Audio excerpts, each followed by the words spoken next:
The bullet hit Caspian's shoulder before he even heard the shot. Rain hammered the alley like fists on concrete, washing neon signs into rivers of pink and green that looked too much like candy for a night this violent. He stumbled forward, arms locked around the small body pressed against his chest, and the child screamed into his collarbone. "Stay down," Caspian whispered, but his voice cracked. Blood soaked through his sleeve, warm and wrong. Another shot cracked through the air. Metal sparked off the dumpster beside them, the smell of gunpowder mixed with garbage and wet asphalt. The boy, maybe 6, maybe younger, shook so hard Caspian could feel his heartbeat through both their shirts. Hi viewers, kindly tell us where you're watching from and what time it is. Caspian's knees hit the ground, his vision blurred at the edges, but he kept his arms tight. The child's fingers dug into his back, desperate and small. This wasn't supposed to happen. He'd only stepped into the alley to get out of the rain, to disappear, to be invisible like he'd been trying to be for 6 months. But the boy had run straight into him, soaking wet and terrified, and Caspian's body moved before his brain caught up. He grabbed the kid. He ran. Now footsteps pounded behind them, slow and steady like a countdown. Not running, walking. "You really thought you could save him?" The voice came from the alley entrance, smooth and cold as a knife pulled from ice water. "That's almost sweet." Caspian turned his head, dragging the boy with him, shielding him with his back. A man stepped forward, tall, clean suit somehow untouched by the rain, holding a pistol like it weighed nothing. "Let him go," the man said, smiling. "I don't need you, just the kid." The child whimpered. Caspian tasted copper. His shoulder screamed, but he pressed the boy tighter against his stomach. His stomach, where a second heartbeat had been growing for 3 months, where Dorian's last gift still lived, still fought, still needed him to survive. "He's just a kid," Caspian said, and his voice came out stronger than he expected. The man's smile widened. "Exactly." He raised the gun again.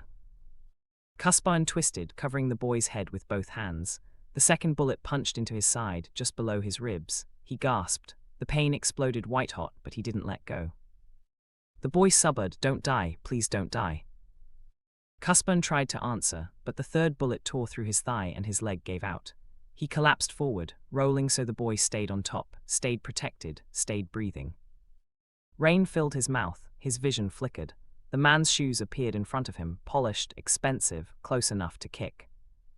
"Brave," the man said, "stupid, but brave."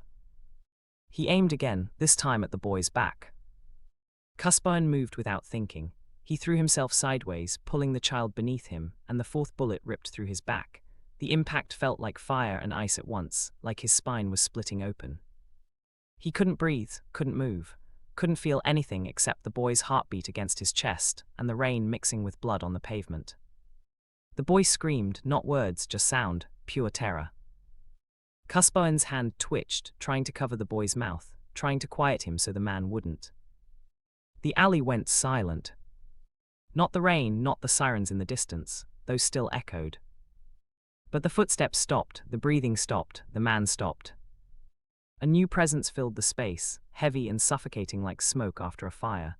Caspian couldn't see him yet, but he felt him, felt the air shift, felt the threat change shape. An alpha, not just any alpha. The kind of alpha who didn't need to announce himself because his scent alone made people remember every mistake they'd ever made. Smoke, steel, something darker underneath. The man in the suit stepped back, his voice lost its smile. Vale. Caspian tried to lift his head. His neck wouldn't cooperate. His whole body was shutting down, piece by piece, like doors slamming shut in a burning house. But through the rain and the blood and the neon reflections, he saw boots. Black, heavy, moving forward with the kind of certainty that didn't ask permission. "So this is how you want to play," a voice said, low, controlled, deadly. "Ronan Vale." The name hit Caspian like a fifth bullet. The boy stopped screaming. He lifted his head, still clinging to Caspian, and whispered one word through his tears. "Daddy." Caspian's vision went dark at the edges. His hand fell away from the boy's back. His lungs struggled for air that wouldn't come. But before everything went black, he heard the man in the suit laugh. Not scared, not sorry, just satisfied. "You were too late," the man said. And then a gunshot, different this time, closer, louder. Someone screamed. Caspian couldn't tell if it was him.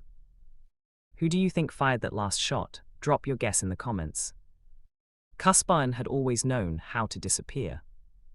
Foster care taught him that. 12 different homes before he turned 18. 12 different families who looked at him like a problem they didn't ask for. He learned to make himself small, quiet, forgettable. It worked until Dorian. Staff Sergeant Dorian Hale didn't look at him like a problem. Dorian looked at him like the answer. They met at a veteran outreach event. Caspian had been serving coffee, head down, trying not to draw attention. Dorian walked up to the table, scarred hands and tired eyes, and said, "You look like you've been carrying weight you didn't pack." Caspian almost dropped the coffee pot. 3 months later, they were bonded. Another 6 months after that, Dorian proposed. Not with a ring, with a key to an apartment that didn't smell like fear. "You're mine now," Dorian had said, pressing his forehead to Caspian's. "That means you get to stop running." But Dorian lied, not on purpose, not cruelly. He just didn't know that some promises couldn't survive a war. The call came at 4 a.m. Caspian answered the phone and heard words that didn't make sense. Overseas, ambush, casualties, Dorian's name buried in the middle of a list. The military sent a flag. Caspian couldn't fold it, couldn't look at it, couldn't touch it without feeling like his chest was caving in. He put it in a closet and tried to breathe. 2 months later, the nausea started, then the dizziness, then the scent sensitivity that made him gag every time someone walked past wearing cologne. The doctor's office smelled like antiseptic and pity. The nurse handed him a pamphlet with a pastel cover. The doctor said, "Congratulations." Caspian sat in his car for an hour, staring at the ultrasound photo. A tiny blur, a heartbeat, a piece of Dorian still alive. He should have felt joy, relief, hope. Instead, he felt hunted. Because Dorian hadn't just died a soldier. Dorian had been an enforcer, a weapon, a ghost in the shadows of Chicago's underworld before he joined the army. Dorian worked for Ronan Vale. Ronan Vale, who owned half the city's docks. Ronan Vale, who made people disappear without trials or questions. Ronan Vale, who didn't believe in loose ends. And Caspian, pregnant, alone, carrying the last piece of Dorian Hale, was the definition of a loose end. So he ran, again. He changed his phone number, stopped using his credit cards, moved into a motel on the edge of town where nobody asked names and nobody remembered faces. He thought he was careful, he thought he was safe. But 6 months into hiding, he made a mistake. He went to a veteran support group, just once, just to hear Dorian's name out loud from someone who remembered him, just to feel less alone. Someone took a picture. Caspian didn't notice the camera, didn't notice the man in the back row who kept stirring, didn't notice the way his scent, still faintly marked with Dorian's bond, clung to him like a signature. The picture made it to a phone, the phone made it to a message, the message made it to a man who smiled when he saw it. Garrick slain. Garrick didn't just want Ronan Vale dead, he wanted Ronan to suffer first, he wanted Ronan to lose everything piece by piece. A Mafia king's Omega, a Mafia king's child, a Mafia king's memory. Garrick had already killed one, 6 years ago, in a hospital bed, while she held a newborn in her arms. Now he wanted to finish the job. He sent men to find Caspian, not to kill him yet, to follow, to wait, to watch for the perfect moment. And then Ronan's network caught wind of it, whispers in the right circles, money changing hands, a name Dorian Hale attached to a pregnant Omega who shouldn't exist. Ronan didn't believe it at first. Dorian's file said no living family, no bonds, no loose ends. But Ronan sent someone to check anyway, because Ronan didn't leave questions unanswered. What he found was a problem. Not just a pregnant Omega being hunted by Garrick slain. And if Garrick found Caspian, he'd use him, as bait, as leverage. As a message carved in blood. Ronan made a decision. He ordered Kyro relocated, heavy security, new safe house, no public routes. But somewhere in the chain of command, someone made a mistake, or someone got paid, or someone looked the other way for just 5 seconds too long. Kyro's SUV took a wrong turn. The driver hit a detour that wasn't on the map. The rain started falling harder. The windshield wipers couldn't keep up. And in the confusion, just a heartbeat of chaos, the back door opened. Kyro bolted. 6 years old, terrified, running into the rain like it could wash away the fear he'd carried since his mother died. He ran into an alley. He ran into the dark. He ran straight into a stranger who smelled like rain and exhaustion, and something faint underneath, something that reminded him of safety. Caspian caught him, held him, didn't ask questions. And that was the moment everything changed. Because Garrick's men were already there, already watching, already closing in. The trap wasn't for Kyro alone, it was for anyone stupid enough to try to save him. What would you do if you found out your unborn child made you a target? Tell us below. Garrick Slane didn't raise his voice when he killed people. He didn't need to. He sat in a leather chair in a penthouse overlooking Lake Michigan, sipping scotch older than most of his enemies, and made decisions that ended lives with the same energy most people used to order coffee. Efficient, clean, forgettable. 6 years ago, he walked into a hospital at 2 a.m. wearing a visitor's badge and a smile. He found the maternity ward, found the private room, found the woman lying in bed with a newborn in her arms and a security detail outside her door. Her name was Summon. She was Ronan Vale's mate, Ronan's anchor, Ronan's one weakness in a life built on making sure he had none. Garrick paid the nurse to step out for a smoke break, paid the guard to check a fake disturbance 2 floors down, paid the cameras to glitch for exactly 4 minutes. Then he walked in. Someone looked up, exhausted and radiant, cradling Kyro against her chest. She didn't recognize Garrick, didn't know his face, didn't know the gun hidden under his jacket. "Congratulations," Garrick said softly. She smiled, "Thank you." He pulled the trigger twice, chest, head, professional, quick. The baby screamed. Garrick left the room. The nurse came back 3 minutes later and found the body. By the time Ronan arrived, Summon was already cold. Kyro was already an orphan, and Garrick was already across state lines, untouchable. Ronan spent 6 years looking for proof, 6 years chasing ghosts, 6 years knowing who did it but unable to prove it in a way that mattered. Garrick didn't just want Ronan dead, he wanted Ronan to live with the loss, to feel it every day, to know his empire couldn't protect the one thing he actually loved. And now, 6 years later, Garrick had a new opportunity. The photo landed on his phone during a business dinner, a pregnant Omega, tall, lean, unmistakable military dog tags hanging from his neck, standing outside a veteran support group with grief carved into every line of his face. Garrick zoomed in, read the name on the tags. Hale. Dorian Hale, Ronan's old enforcer, the one who got out, the one who went clean, the one who died overseas. But Hale left something behind. Garrick set down his fork, smiled. "Find him," he said to the man across the table, "and find out where Ronan's keeping the boy." Because Garrick didn't just want to kill an Omega and a child, he wanted Ronan to watch, he wanted Ronan to fail again, he wanted Ronan to remember that no matter how much power he had, he couldn't protect anyone. Not his mate, not his son, not even a dead man's leftovers.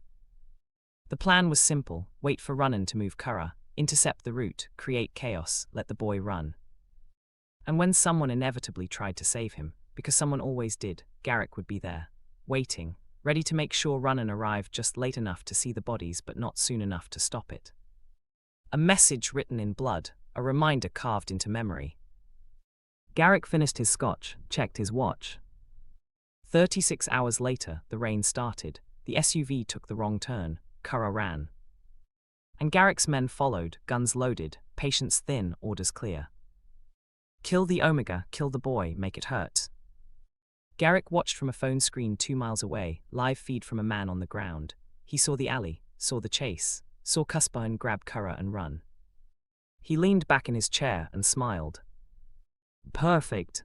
Because now Ronan would come, now Ronan would see, now Ronan would know exactly what it felt like to be too late. Again. Do you think Garrick underestimated Caspian? Let us know. Ronan Vale didn't panic. Panic was for people who had something left to lose besides everything. He stood in his office, phone pressed to his ear, rain hammering the windows, and listened to his head of security explain how a 6-year-old boy vanished during a routine relocation. Routine, Ronan repeated, voice flat. The man on the other end stammered. So we had 4 vehicles, 8 guards, encrypted comms. And now you have nothing, Ronan hung up. He stared at the city below, Chicago at night looked like a machine, metal and glass and lights that never stopped moving. He owned pieces of it, controlled more, but control didn't mean safety. It never did.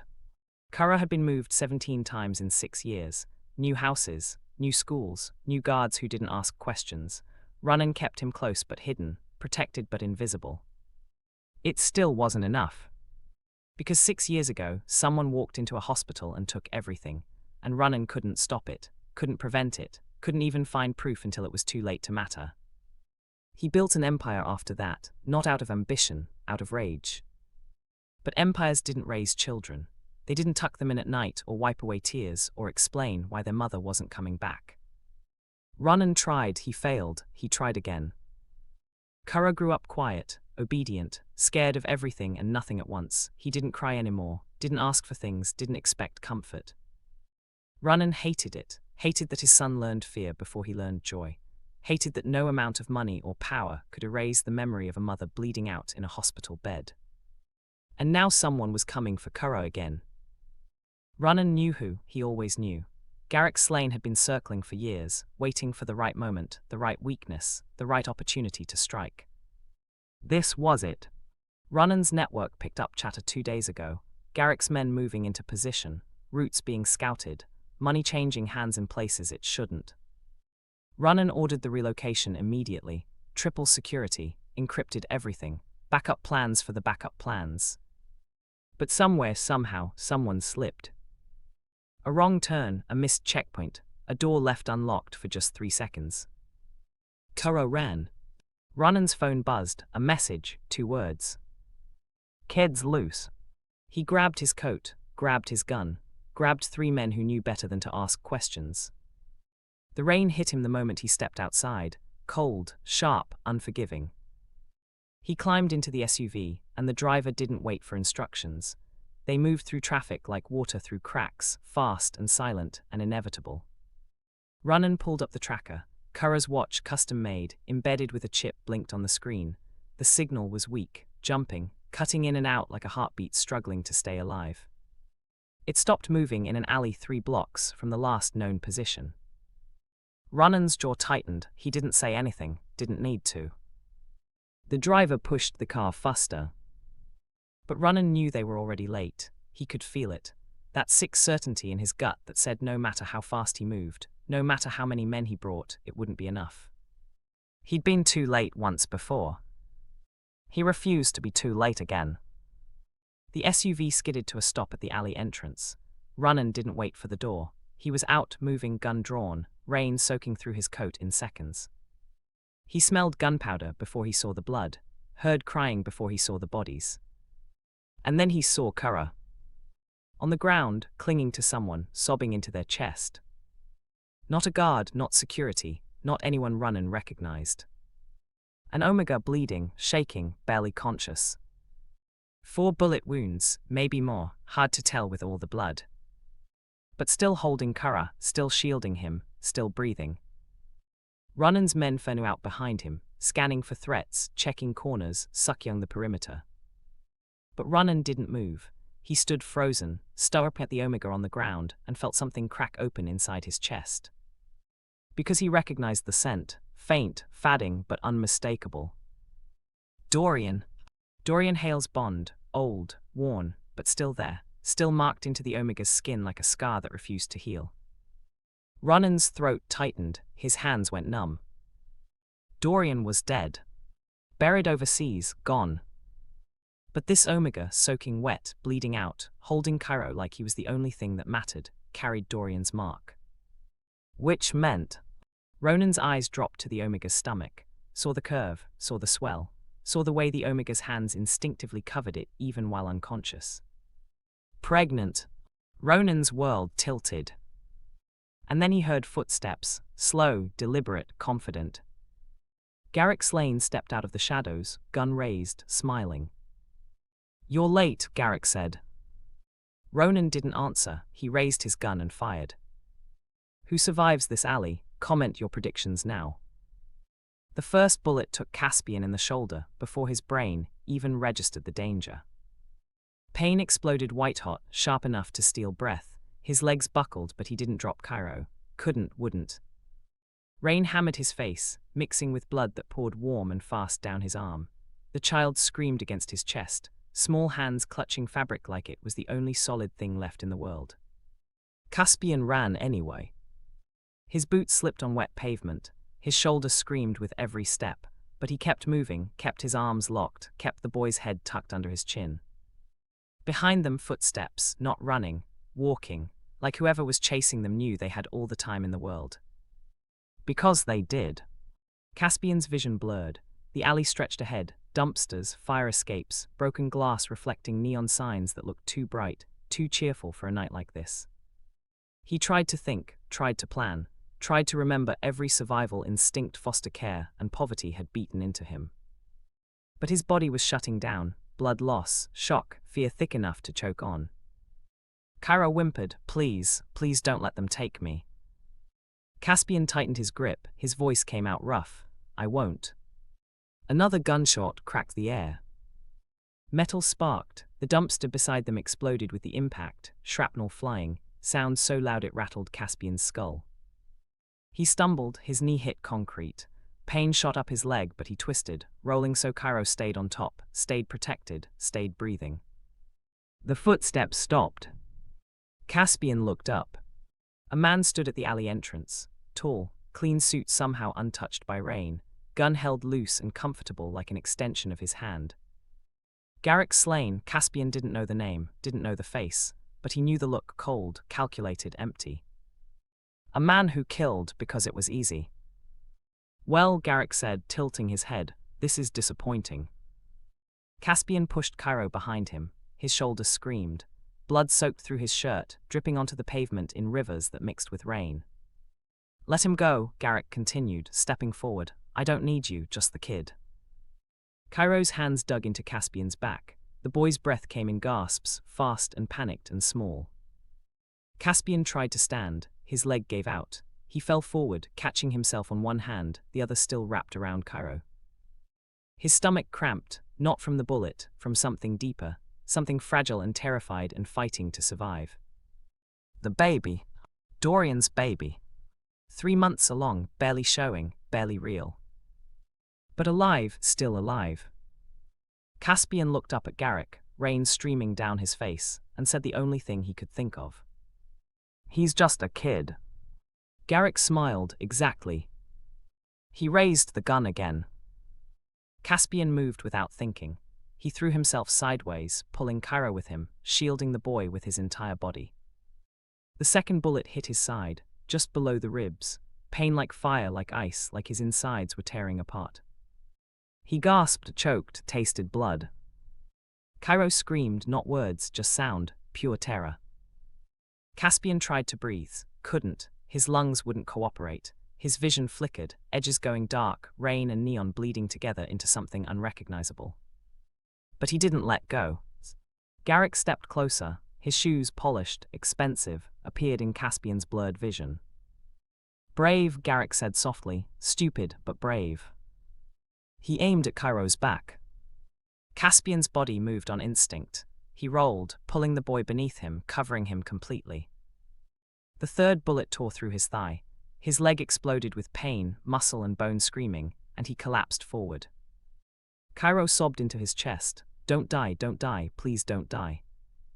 Caspian tried to answer, tried to say something comforting, something hopeful, something that would make the boy stop shaking. But Garrick fired again. The fourth bullet ripped through Caspian's back. The impact felt like his spine splitting open, like every nerve ending catching fire at once. He couldn't breathe, couldn't move, couldn't feel anything except the boy's heartbeat against his chest and the rain washing blood into the cracks in the pavement. His hand fell away, his vision went black at the edges, his body stopped listening to him. Kyro's screams echoed in the alley, raw and desperate, and too loud for such a small body. Caspian's lips moved, no sound, just a shape.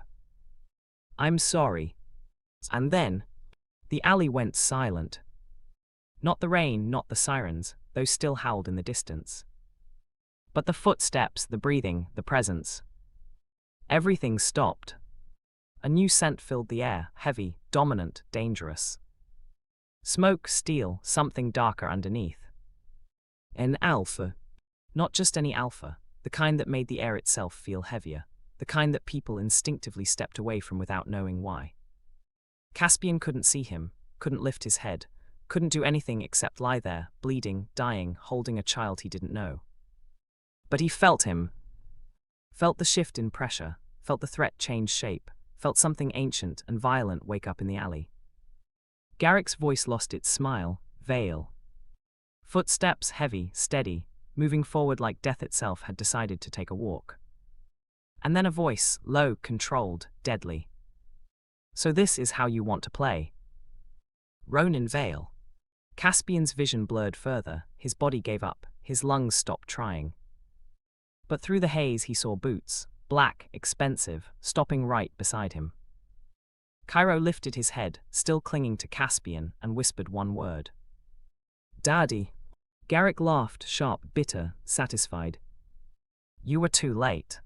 And then a gunshot. Close, loud, different. Someone screamed. Caspian didn't know who. Everything went black. Will Caspian survive? Drop your answer below. Garrick's knee exploded. The bullet tore through cartilage and bone, dropping him like a puppet with cut strings. His scream ripped through the alley, raw and animal, the gun clattering from his hand onto wet pavement. Ronan stood 5 feet away, weapon raised, face carved from stone. Rain ran down his coat in rivers, but he didn't blink, didn't flinch, didn't lower the gun. You killed my mate in a hospital bed, Ronan said. His voice was quiet, too quiet, the kind of quiet that came before buildings collapsed. Garrick clutched his knee, blood pouring between his fingers. You can't prove. Ronan shot him again, shoulder this time. The impact spun Garrick sideways, sending him sprawling across the pavement. Another scream, higher, desperate. And now you tried to kill my son, Ronan continued, stepping forward. His men materialized from the shadows, 6 of them, armed, surrounding the alley like wolves closing in. Garrick gasped, choking on rain and pain. Vale, wait. Make sure he lives long enough to understand what he did. Ronan didn't look at his men, didn't need to. They moved immediately, dragging Garrick backward, his screams echoing off brick walls as they disappeared into the night. Then silence. Just rain, just breathing, just the sound of Kyro sobbing. Ronan turned. Caspian lay motionless on the ground, body twisted at angles that looked wrong. 4 bullet wounds, shoulder, side, thigh, back. Blood pooled beneath him, spreading like spilled ink, mixing with rainwater into something dark and terrible. Kyro was draped across Caspian's chest, small hands clutching fabric, face buried against the Omega's collarbone. The boy shook so hard his teeth chattered. Ronan knelt, his hands steady when holding a gun, steady when making men disappear, trembled as he reached for his son. Kyro. The boy's head snapped up, his face was soaked, rain, tears, terror all blended together. Daddy, he saved me, and now he's... I know, Ronan's voice cracked, just slightly, just enough. He gently pulled Kyro back, checking him for wounds, for blood, for any sign of injury. Nothing, the boy was untouched, whole, alive. Because the Omega had taken every bullet meant for him. Ronan's eyes dropped to Caspian's face, pale, lips blue, breath so shallow it barely registered. And then Ronan saw it. The curve of Caspian's stomach, small, easy to miss, but unmistakable once you knew to look. Pregnant. Ronan's throat closed, his hands went numb. He leaned closer, inhaling, and caught the scent beneath the blood and rain. Faint, nearly gone, but still there. Dorian Hale's mark. Old, worn, fading. But real. Ronan's chest tightened. Memories slammed into him. Dorian at 18, knuckles bloody, standing over a man who'd tried to hurt Simone. Dorian at 25, walking away from the life, choosing the army, choosing clean. Dorian's funeral, flag-draped coffin, Ronan standing in the back where nobody would see him. Dorian, who'd saved Simone once, who'd failed to save her the second time, who died never knowing his mate was carrying his child. Ronan looked at Caspian, bleeding, dying, pregnant, and felt something crack inside his chest. This Omega had taken 4 bullets for Kyro, a child he didn't know, a fight that wasn't his. He'd chosen to protect instead of run. Just like Dorian would have.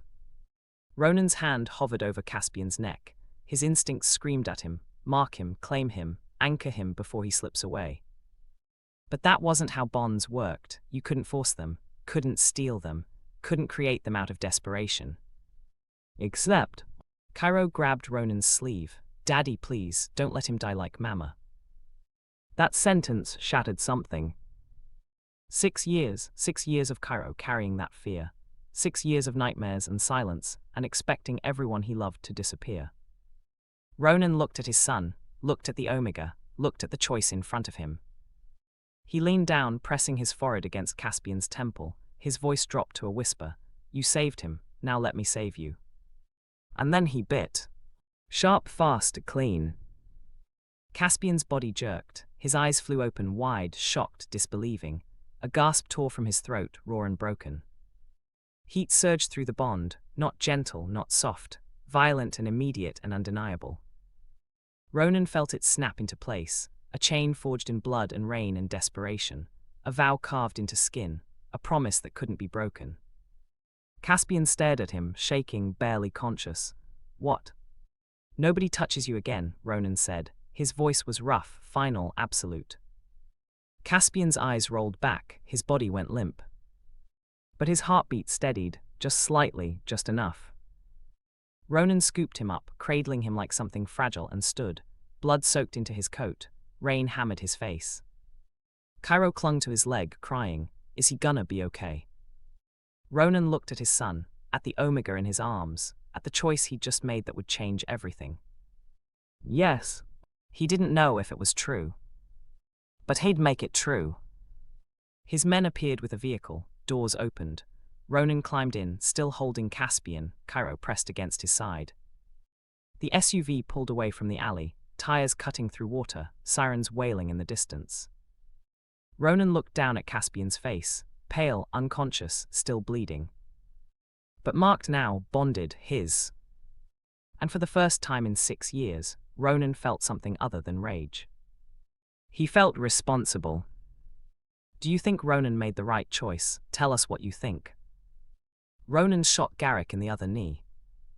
The man's scream echoed through the warehouse, high, broken, animalistic. He collapsed forward, hands scrambling against concrete, trying to drag himself away.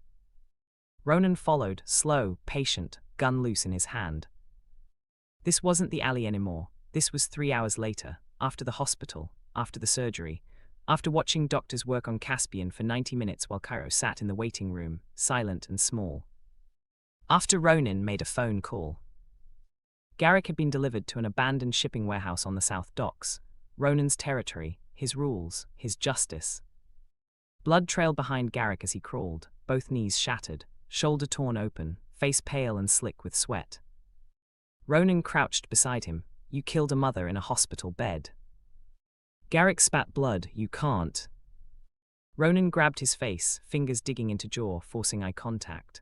I have the nurse, the guard, the camera operator, all 3 signed confessions, all 3 ready to testify. Garrick's eyes widened, fear replaced arrogance. Federal prosecutors received the files in the morning, Ronan continued, along with financial records, bribes, transactions, every piece of evidence I've been holding for 6 years. You're insane. No, Ronan's voice dropped. I'm thorough. He stood, looked at his men. Keep him alive, keep him conscious. When the feds come for him, I want him coherent enough to understand exactly what he lost. Garrick tried to speak, tried to bargain, tried to threaten. Ronan walked away. Outside, rain had stopped. The city smelled like wet concrete and oil. Ronan climbed into his SUV, and the driver pulled away without asking questions. His phone buzzed, a text from the hospital. Surgery complete, stable, needs rest. Ronan exhaled. He hadn't realized he'd been holding his breath. Another text from his head of security. Found the leak, Marcus, he's waiting. Ronan's jaw tightened. Marcus, 8 years of service, trusted, reliable, family. Betrayal always hurt worse when it came from inside. The SUV stopped outside a building Ronan owned, but never visited. The kind of place that didn't exist on any city records. Inside, Marcus sat in a chair, hands tied, face bruised, 2 guards flanking him. Ronan stepped into the room. Marcus looked up, eyes red, mouth trembling. Boss, I can explain. Explain what? Ronan's voice was calm. Too calm. Explain how Garrick knew the route. Explain how my son ended up in an alley with a gun pointed at his head. Explain why a pregnant Omega took 4 bullets because you sold information. Marcus's face crumpled. They had my sister. They said they'd kill her if I didn't. So you traded my son's life for hers. Silence. Marcus shook. I didn't know they'd actually try to kill him, I thought. You thought wrong. Ronan stepped closer. Your sister is fine. I moved her to a safe house 2 hours ago. Garrick lied to you. Marcus's face went white. What? He played you, used your fear, made you betray the one person who would have actually protected her. Ronan leaned down, and now you have to live with that. Marcus started crying, not loud, not dramatic, just quiet, broken sobs. Ronan straightened. You're done, out of the organization, out of the city. You have 48 hours to disappear. If I see you again, you don't get a warning. He turned to leave. Marcus called after him. I'm sorry, I'm so sorry. Ronan stopped at the door, didn't turn around. Sorry doesn't stop bullets. He left. Back in the SUV, Ronan closed his eyes. Exhaustion hit him like a freight train. 6 hours of crisis, violence, decisions that would ripple for years. But there was still one more thing. The hospital. Caspian was awake when Ronan arrived. Barely, propped up in bed, IV in his arm, bandages covering his shoulder, side and thigh. His face was pale, eyes hollow but conscious. Kyro sat beside the bed, holding Caspian's hand, refusing to let go. Ronan stood in the doorway, watching, processing. Caspian's eyes shifted, found him, held his gaze. You marked me, Caspian said. His voice was rough, scraped raw. Ronan stepped inside, closed the door. Yes. Why? It was a fair question. Ronan didn't have a fair answer. He crossed the room, stood at the foot of the bed. Because you saved my son. Because you're pregnant with Dorian Hale's child. Because Garrick would have used you as bait if I didn't claim you first. Caspian stared at him. That's not a reason, that's strategy. It's both. Silence stretched between them, not comfortable, not easy, just heavy with truth. Caspian looked at Kyro, at the boy's small hand wrapped around his, at the tear stains on the child's face. He called you Daddy, Caspian said quietly. He did. He thought I was going to leave him, like his mother did. Ronan's throat tightened. Yes. Caspian's eyes filled with tears. He didn't let them fall, just blinked hard, jaw set, struggling to keep control. I don't even know you, Caspian whispered. I know. I loved someone else. I'm still, his voice broke. I'm still carrying his child. I know that too. Caspian looked at him, really looked, searching for something, lies, manipulation, hidden motives. Ronan let him look, didn't hide, didn't deflect. Finally, Caspian exhaled. What happens now? Ronan's expression softened, just slightly. Now you heal, now you stay alive, now you let me make sure Garrick never touches you or that baby again. And after? Ronan didn't answer immediately. He looked at Kyro, exhausted, terrified, clinging to the first person who'd made him feel safe in 6 years. After, Ronan said slowly, we figure it out. It wasn't a promise, wasn't a romance, wasn't even close to easy. But it was honest. Caspian closed his eyes, his hand tightened around Kyro's. Okay. Ronan nodded. He turned to leave, give them space, give Caspian time to process. But Caspian's voice stopped him. Ronan. He turned back. Thank you. Ronan's chest ached. He didn't deserve thanks, didn't deserve gratitude. He'd marked an Omega out of desperation and strategy, not love. But Kyro was alive, Caspian was alive, the baby was alive. Sometimes that was enough. Get some rest, Ronan said. He left the room. In the hallway, his phone buzzed, a message from his lawyer. Garrick Slane formally charged, federal custody, evidence accepted. Ronan leaned against the wall, let himself breathe, let himself feel the weight of 6 years lifting, just slightly. Justice wasn't revenge, but it was close enough. What would you have done in Ronan's position? Drop your thoughts below. Caspian woke to the smell of coffee and antiseptic. His body screamed. every nerve ending lit up with pain, shoulder, side, thigh, back, breathing hurt, thinking hurt, existing hurt. But he was alive. The hospital room was quiet. Early morning light filtered through blinds, painting everything pale grey. Monitors beeped softly, IV dripped steadily. Kyro was asleep in the chair beside the bed, curled into a ball, thumb in his mouth. Caspian stared at him, this child he didn't know, this child he'd nearly died for. Why?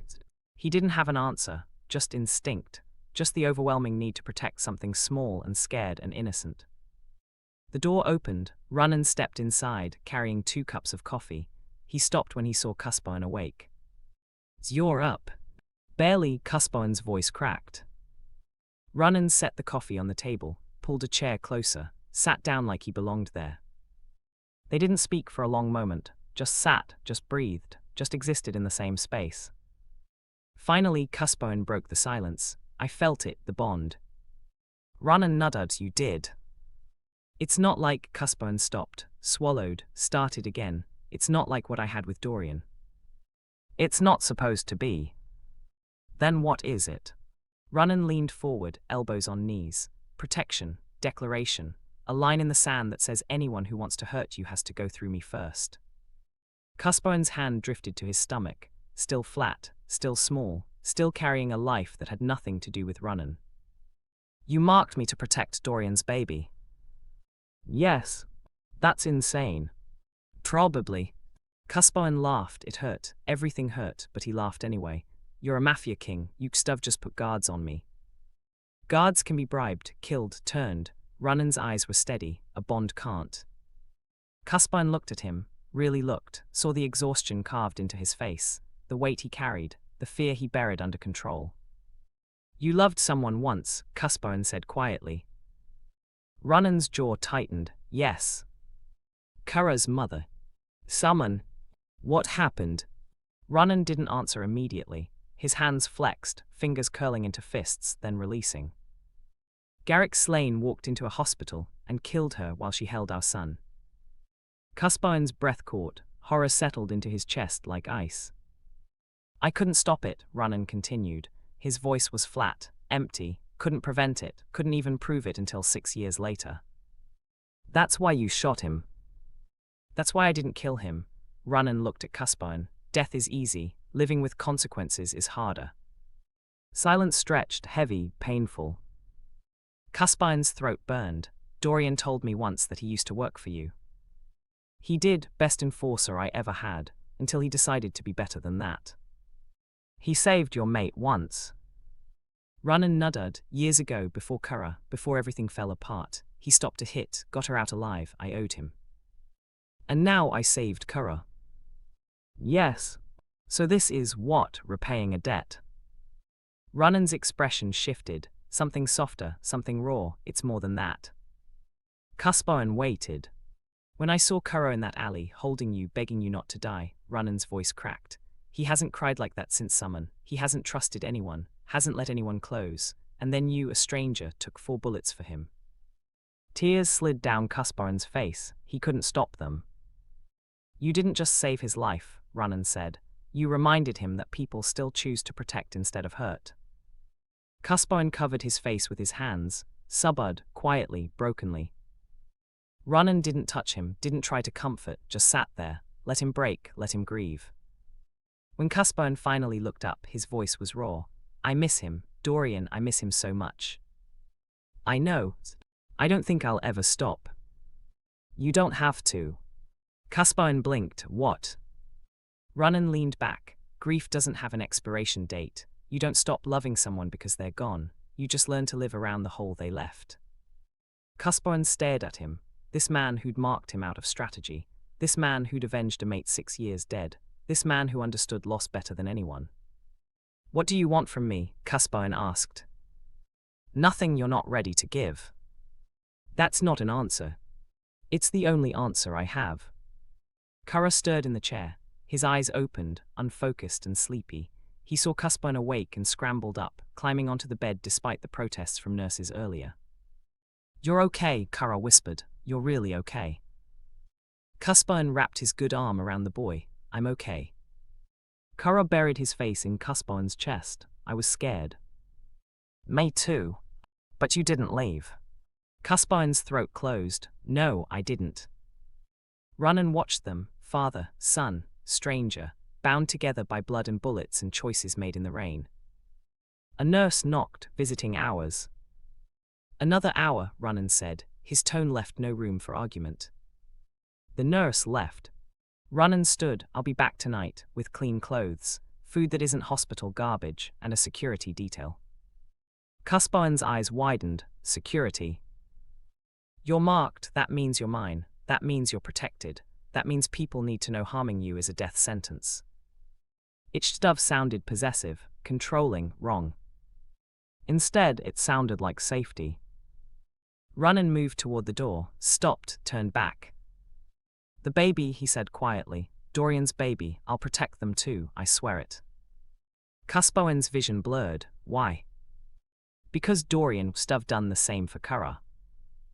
And then he was gone. Caspian sat in the quiet hospital room, holding a child he barely knew, carrying a baby from a man he'd lost, marked by a man he didn't understand. It shouldn't have felt like hope. But somehow it did. Could you forgive someone who marked you without asking? Share your opinion. The federal courthouse smelled like wood polish and fear. Caspian sat in the back row, Kyro beside him, watching through bulletproof glass as Garrick Slane was led into the courtroom. Orange jumpsuit, shackles, face gaunt and pale. 3 months had passed since the alley. 3 months of healing, therapy, sleepless nights and questions Caspian still didn't have answers for. But this, watching the man who'd tried to kill them face consequences, felt like closing a door. Ronan sat 2 rows ahead, perfectly still, perfectly controlled, but Caspian saw the tension in his shoulders, the way his hands gripped the armrests. The prosecutor stood. Your Honor, the defendant is charged with first-degree murder, conspiracy to commit murder, bribery of public officials, and racketeering. Garrick's lawyer tried to argue, tried to claim insufficient evidence, tried to delay. The judge wasn't interested. The evidence provided by cooperating witnesses, financial records, and testimony from 3 separate individuals is overwhelming. Bail is denied. Trial date is set for. Garrick stood. This is garbage. Vale paid them off, he fabricated. Mr. Slane, sit down. He's a criminal, he runs half this city, and you're letting him. The judge's gavel cracked like a gunshot. One more outburst and you'll be removed. Sit down. Garrick sat, but his eyes found Ronan, locked on, filled with hatred so pure it felt like heat. Ronan stared back, expressionless, unmoved. The hearing continued, evidence presented, witnesses called, bank records displayed on screens. The nurse who'd been paid to leave her post, the guard who'd looked the other way, the camera operator who'd created the 4-minute gap.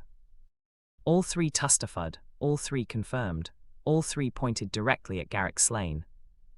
By the time the judge adjourned, Garrick's fate was sealed. Outside, rain fell again, always rain.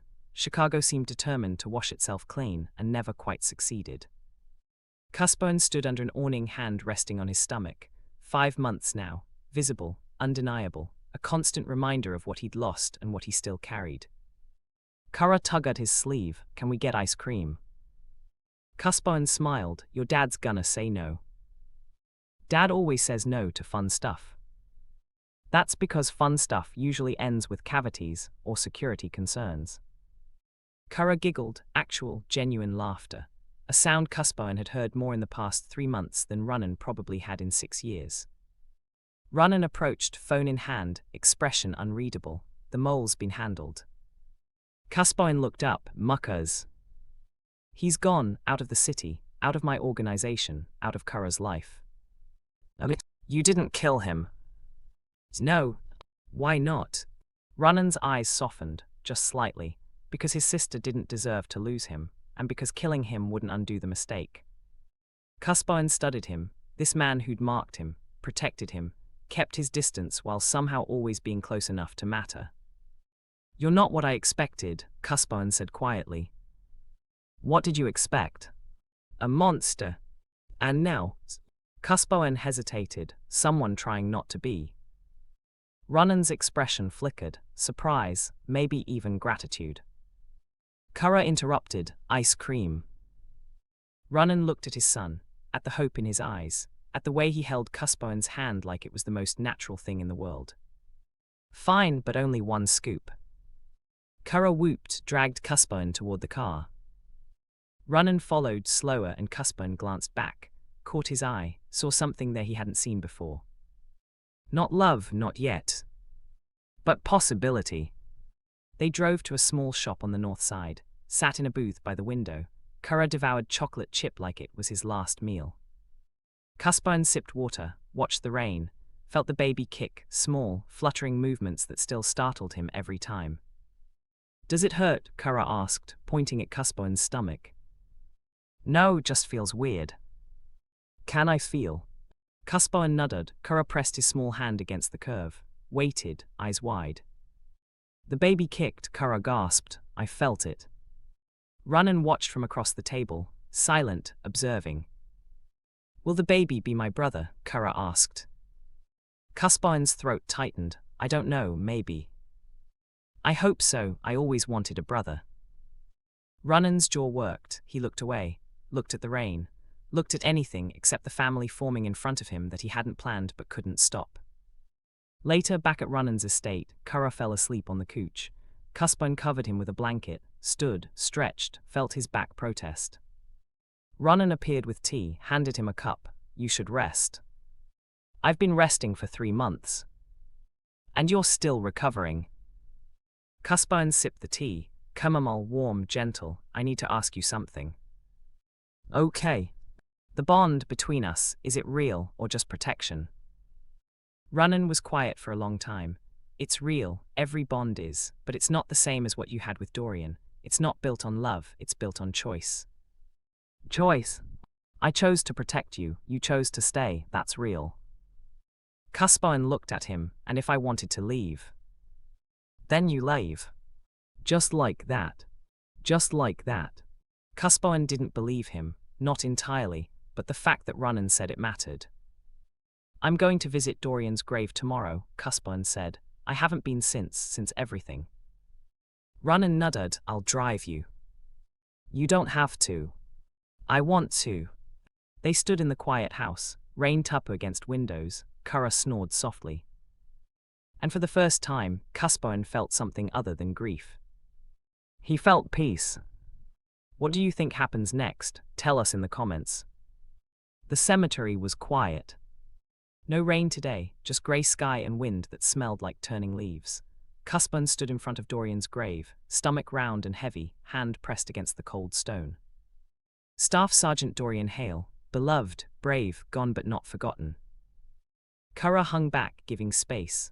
Ronan stood beside the car, far enough away to not intrude but close enough to matter.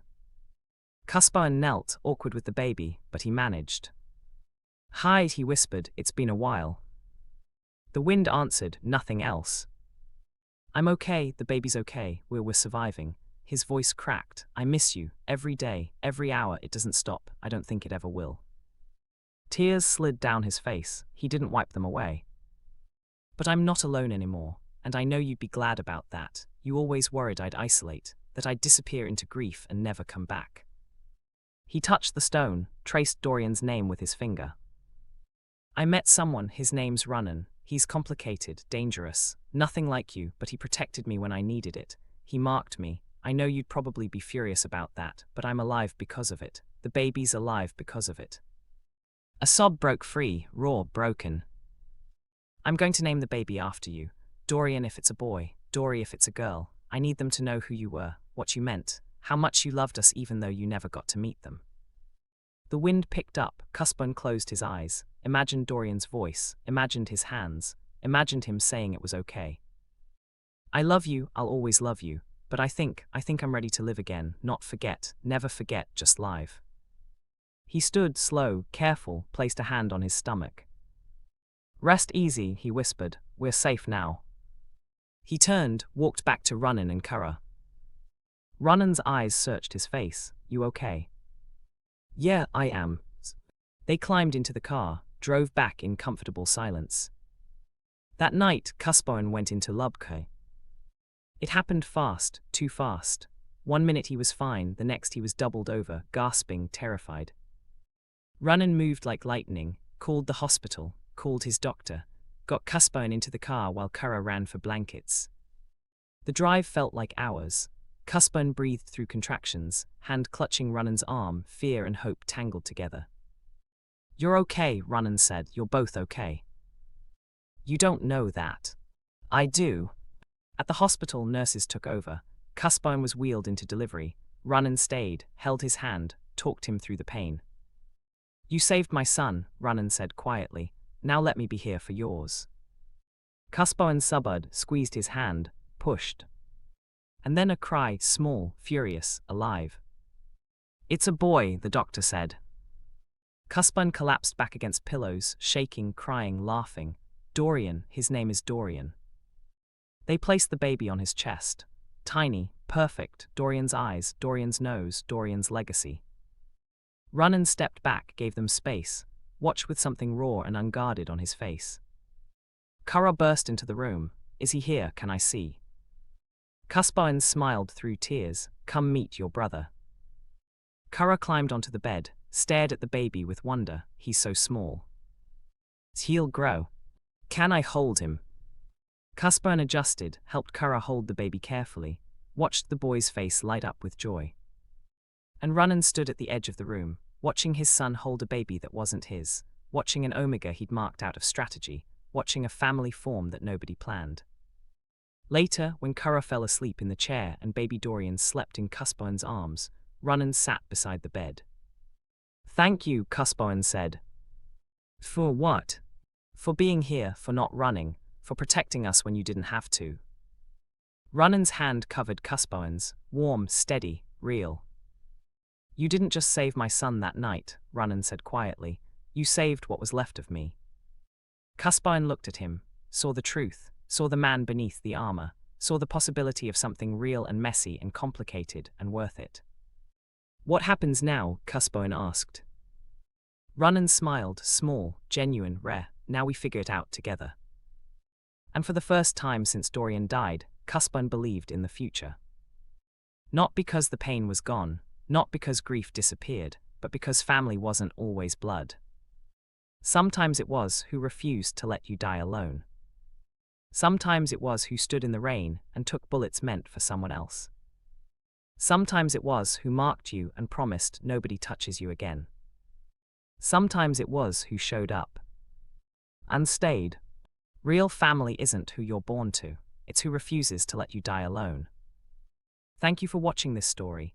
If it touched your heart, hit subscribe and turn on notifications so you don't miss the next chapter of stories that inspire, challenge, and remind us what it means to protect the people we love.